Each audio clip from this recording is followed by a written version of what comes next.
What's up guys? Day one of my 10-hour per day, 6 days a week mission, and the main thing I want to talk about today is I went to a blockchain meetup with some leading edge speakers here in Vancouver, and some of the people that were presenting were literally on the leading edge of the latest ICOs and the latest blockchain businesses. I learned a ton of stuff. So first things first, we're going to talk about that right now. And if anyone here is thinking about starting a business that uses blockchain technology, a blockchain business, one of the world thought leaders in blockchain talked about the 3 things that must be present in order to start a successful blockchain business. And I'm going to tell you about them right now.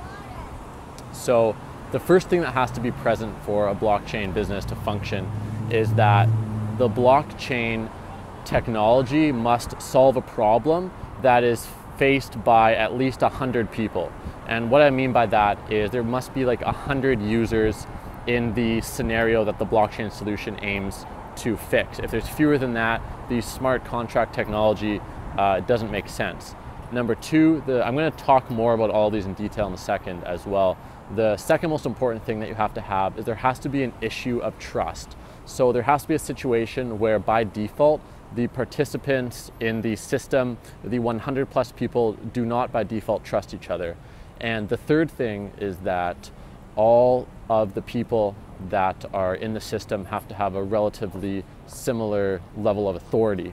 And an example that was used was actually a construction business. And in the construction industry, the way things work is there's the owner of the project, a general contractor. The general contractor subcontracts to trade contractors who then subcontract to further subcontractors. So there's all these levels, and there's a huge issue around payment.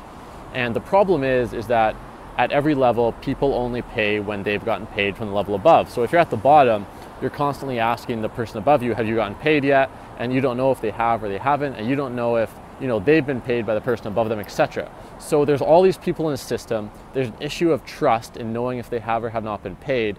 And I guess there's relatively similar levels of authority between all of the users.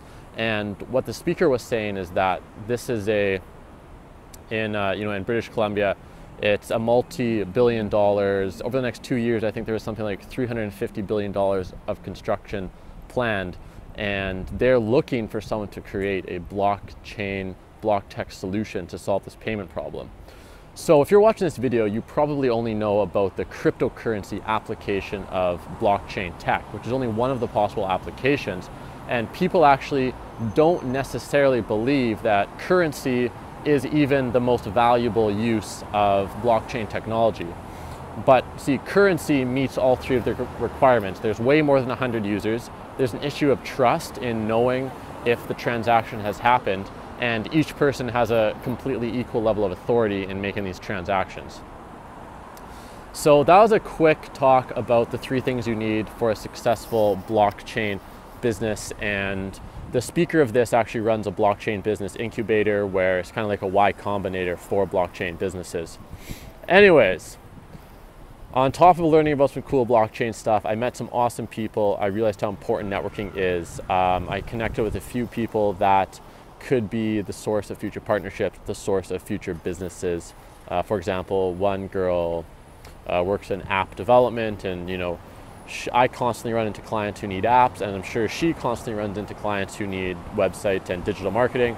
So we set up a coffee, met a couple lawyers, etc., etc. So it was actually really fun. I think that networking is probably the most fun day-to-day activity that I do. And the networking event was actually 3 or 4 hours. So other than that, I just caught up on some administrative stuff. And basically, I'm just planning how to build my revenue over the next couple of weeks. I talked to some interesting contacts that told me about some really interesting LinkedIn strategies in terms of lead generation and making sales. And I really think that if you're going to be looking for business through cold approach of any kind, cold email, cold calling, etc., LinkedIn is actually probably the best way to do that, because you can get such rich information about each person. Plus, it's just so easy to search by job title, by location, etc. So that's on the list to look at tomorrow. And the last task on my agenda today is to follow up with all the people I met today, decide on my co-working space that I'm going to take part in, and tomorrow morning I'm going to get more solid